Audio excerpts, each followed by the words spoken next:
Hi everyone, I'm here to show you how to use Desmos to do 3D graphing, and this is fairly a new feature, but it's great that it's here. So you can either just go Desmos 3D and Google that, or just type in desmos.com/3D.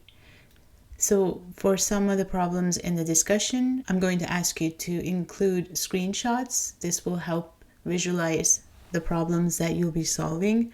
In this particular case, I'm just going to show you how quickly you can enter equations and look at the surfaces. So one of the problems we've been looking at in the recordings for double integral involve the cylinder x squared plus y squared.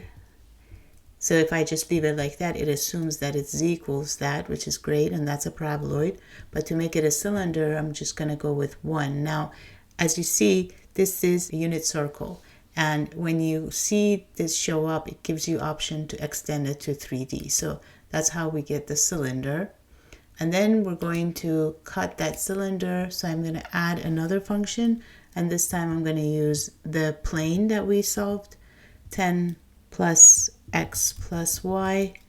And right now the way it shows up is it needs to get zoomed out so you can see the intersection. So, and if you just hold your mouse here and move it around, you can see how this is showing up for us, as the solid we were looking at was between the xy plane and that.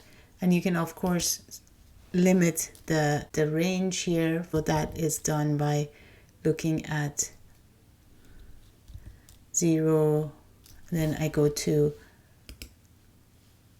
the key here for less than or equal z, less than or equal some number 15 or something. So you can see for the cylinder so that it starts at 0, and you could do the same for the plane. So when you are looking at some of your problems when prompted, please refer to this Desmos site and enter your functions, surfaces, and you can zoom in and out.